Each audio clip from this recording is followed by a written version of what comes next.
Merci beaucoup. Donc, comme vous l'avez dit tantôt, l'organisation d'un comité régional de développement sur la campagne horticole a été une veille doléance et aujourd'hui, nous avons la satisfaction de constater que nous tenons ce CRD-là pour impliquer toutes les parties prenantes, tous les acteurs qui gravitent autour de l'écosystème de l'agriculture de manière générale et du secteur de l'horticulture en particulier. En tout cas, pour discuter, pour d'abord faire le bilan de la campagne horticole 2024-2025 et pour ce bilan, faire les constats qu'il faut, tirer les leçons qu'il faut, mais aussi voir quels sont les défis à relever et en fonction de ces défis-là, tirer des conclusions en perspective de la campagne 2025-2026. Et comme vous le constatez, pour la campagne 2024-2025, l'État du Sénégal a fourni beaucoup d'efforts dans le cadre de l'accompagnement des producteurs, dans le cadre de la régulation du marché, mais aussi dans le cadre aussi de la sensibilisation de tous les acteurs concernés pour que les textes réglementaires qui sont pris puissent être respectés par tous les acteurs et à tous les niveaux.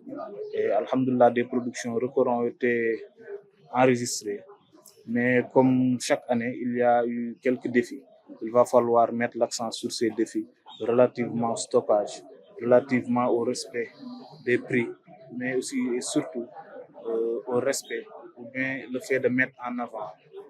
que ça concerne les producteurs, les consommateurs, ainsi que tous les acteurs.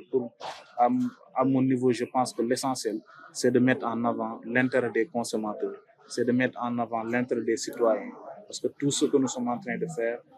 c'est l'intérêt général en tout cas qui nous guide. Il va falloir à tous les niveaux que chaque acteur puisse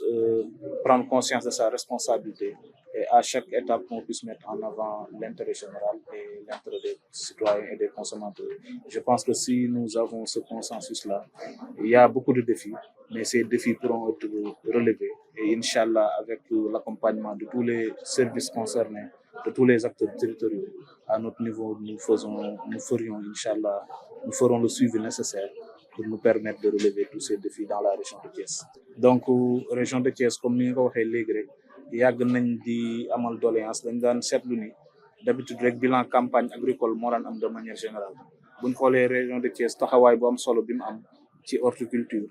dañ daan wax ni dañoo bëggoon di amal CRD boo xam ni campagne horticole la alhamdulilah ren nag tenir nañ ko woo nañ acteurs yi nga xam ne yëpp ñoom ñooy nekk ci secteur de l'agriculture de manière générale mais secteur horticole en particulier pour amal waxtaan bi lenn rek moo ko tax a jóg mooy nan la ñuy def ba càmbar li amoon ci campagne bi weesu buñ ko càmbaree ñu xool lan moo ci dox mais ginnaaw li ci dox loolu ñu xool lan moo ci doon comme rëq-rëq ak yan saafara la ñuy mën a wut ba rëq-rëq yooyu ren incha allah ñu mën a xam wala ñu mën a fexe ba nan la ñuy def pour éviter ko léegi nag loolu moo ñu permettre nag ñu mën a am vision maanaam perspective pour campagne bi di ñëw léegi campagne bi nag li nga xam ne rek moo fi gën a fës ay jafe-jafe bokk na ci stockage maanaam bu ñu bàyyi ba pare nan la ñuy fexe ba denc produit yooyu noonu ba di ko mën a jaay sur le long terme ginnaaw loolu aussi ñu ngi fiy wax ay jafe-jafe yoo xam ne mu ngi ci financement léegi jafe-jafe yooyu yëpp nag tey li amal solo daje bi mooy dinañ waxtaan ba bépp jafe-jafe rek boo xam ni gis nañ ko ñu fexe ba nan la ñuy trouver saafara comme ni ngeen ko gisee état du Sénégal année yi weesu surtout année passée